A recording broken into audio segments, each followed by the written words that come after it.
pa si ate. Alright. Hello mga kanoji, this is Noji Moto. Alright. Masa na kayo mga kanoji?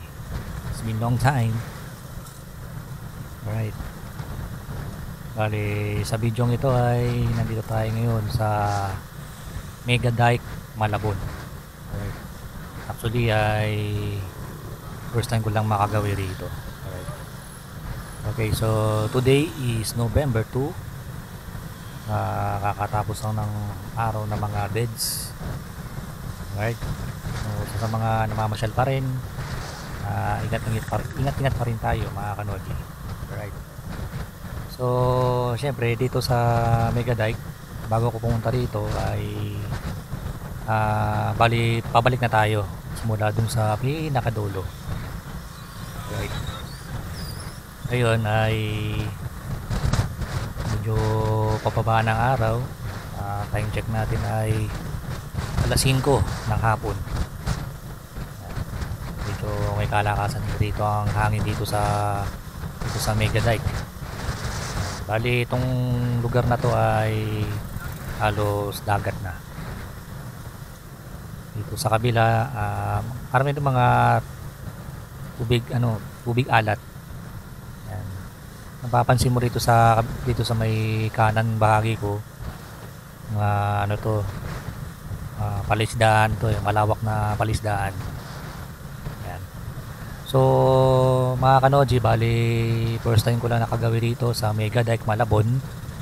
At bago ko pinuntahan to, chinek ko muna paano papunta rito sa lugar na ito. Bago ko napunta rito ay nagulat ako. Bali nakita ko dun sa Google Maps halos wala pa sa kalahati yung kalsada. Nung pumunta ako dito, kaya na-surprise ako, parang medyo mahaba. So nung papunta ako kanina dito ay diretso. Pero parang ang lawak nito pero dito sige, sinundan ko na tong kalsadang to. Right. So napansin ko medyo maraming tao dito. Kanina nung papunta ako doon sa dulo, doon sa likurang bahagi ko kanina, yun yung pinaka dulo. Actually may nakasabay ako kaninang naka NMAX kanina, dumiretso sa doon sa dulo. Tapos huminto ako doon sa may tabi ng parang water pump pa yun, basta yung pumping station nila dyan sa may pinakadulo dun sa bahaging likuran ko kanina. So nakita ko yung naka NMAX kanina bumalik. Tinanong ko kung may daanan dyan palabas. Sabi sa akin ng rider kanina ay pala, tao lang pwede doon makakadaan, mga lang tao, bisikleta, tsaka may gate daw doon sa dulo. Ayan. Inisip ko baka yung nadaanan ko kanina baka yun yung pinaka gate. Kung tatawagin nila yung green gate, kulay green. Siguro di siya pinadaan dun sa palabas na yun, dun sa may exit. Alright. Wow, ang dami pang tao rito. Mapapansin nyo, marami rin namamasyal dito. May mga nakatambay rin na 4 wheels, may mga nakamotor. Yun ang mapapansin nyo, dami nakatambay yung may maukay-ukay pa rito. Meron ditong mga kainan. Ayun, may Paris gusto ko saan mag-Paris kaso busog ako right. Ayun, mapapansin mga dami na mamasyal yun dami pa nakatambay. Ayun, may Paris pa yan, rito mayroong ice coffee, meron pa dyan kaya balikan ko rito paggabi. Ewan ko lang kung allowed na mamasyal dito paggabi. Feeling ko rito siguro madilim dito sa lugar na to, kasi kung napapansin nyo wala siyang street light. Ang meron ng street light dito dun sa may bandang dulo pa, dun sa bago ka dumating na ano, mamaya madadaan natin yung medyo malubak at maputik bago ka makalabas dito sa mega dike na to. Ayan. Kaya na-surprise ako na-surprise ako dito sa kalsadang ito. Akala ko, kasi nakita ko sa Google Map hanggang kalahati lang, pero nung pumunta ako dito kanina, malawak pala to, as in malawak. Ay, may mga ano pa, may mga tumatambay, may dala-dala silang mga camping seat. Yan, minsan nga dala ako ng camping seat dito. Yung mga kabahayan pa dito. Yan, may bangka sa kabilaw. Siguro mga ano to, mga mangingisda. Kasi itong dito sa may kaliwa ko, may daanan dyan palabas pa ano, padagat na yan. Dito kaya yung ano yun, yung dito yung lugar na ito na ano, yung ginagawang airport dito sa Bulacan. Yung bundok na to, itong nasa kabaling dito sa may bahagi kaliwa ko, may parang bundok na yun. Kanina tinitignan ko yan kanina o baka doon sa may bahaging yun, yung diretsong yun, siguro yun yung ginagawang airport yan sa may Bulacan. Yan.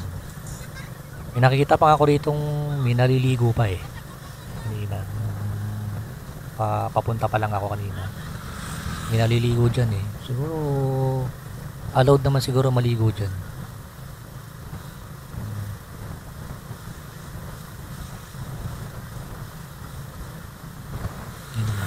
Dami talaga mga katambay rito, mga 4 wheels pa ako nakikita rito. Yan kanina nadaanan ko yan. Yan. May nagtitinda ng mga talaba. So, ibig sabihin, yung lugar na to, may mga talaba din dito. Bukod sa mga tilapia, bangus. Yan. May mga nagbabike dito, may tumatambay rin dito sa lugar na ito. Lawak, no? Kaya naisip ko kanina tong lugar na to, napakalawak na ito. Minsan nga subukan ko nga magbike dito sa lugar na ito. Yan. Itong part na to, yan, medyo hindi pa sementado yung kalsadang yan, pero maliit lang siya, pero madadaanan naman.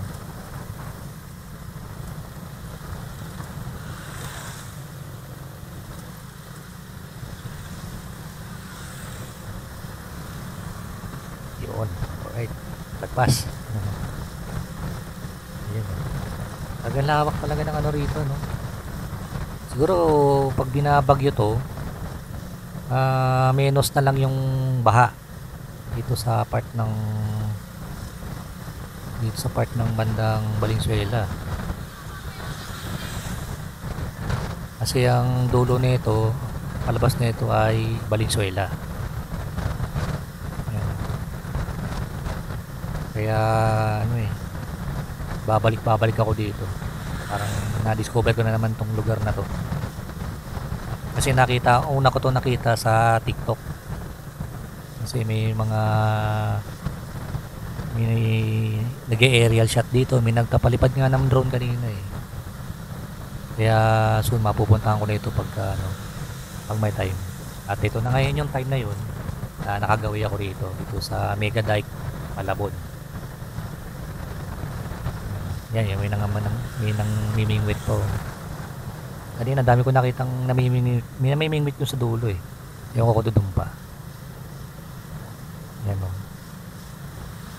Medyo ano na rin, medyo padilim na. Kaya saktong nag-video tayo rito sa lugar na ito. Alright. Ang nga pala ay nung isang araw, napagawi ako ng Santa Maria, Bulacan. Pinaayos ko tong motor ko.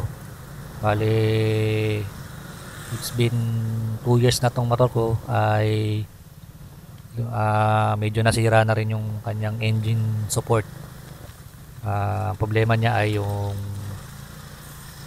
rubber bushing niya sirain na at malaki na rin yung play, kaya minsan pagka ginagamit ko tong scooter na ito ay kumakabig, kaya minsan hindi pwede ako hindi pwede ako mataw ng mabilis dahil gumagalaw yung CVT sa likod. Kahit konting konting kabig mo lang, laki nung parang sumasayaw siya, kumbaga parang gano'n. Tsaka na rin maingay na rin siya. Maingay na rin yung bandang ilalim. At kada tatakbo siya, tumutunog yung parang axle niya sa ilalim. Parang tunog toolbox. Alam mo yun, yung ganung tunog toolbox. Pagka napaano ka dumaan ka sa so kaya nalubak ka ng konti, ay marinig mo siya. Yan. Tapos yun, pumunta ako ng Santa Maria, Bulacan kay SRPO, yung nag-aayos ng mga rubber bushing. Pumunta ako ng isang araw doon, bali matagal din dumating ako sa kanila ng Launa, o basta mga 1:30, at natapos na nung mga bandang alas 5 na. Sakto lang pagpunta ko doon kina Sir Pio, wala akong kasabay, kaya solo yung paggawa natin dito sa motor ko. At speaking sa motor na ito, ay soon mako-content natin to dahil almost 2 years na itong motor ko, itong RFI 175 or Rusi RFI 175, or katawagan ay VMAX sa China. Yan. O kaya sa sa Italy, ang katawagan nito VMAX 175. Gagawa tayo rito ng content tungkol dito sa motor na ito, ay para may share ko sa inyo kung anong naging experience ko dito. Yan.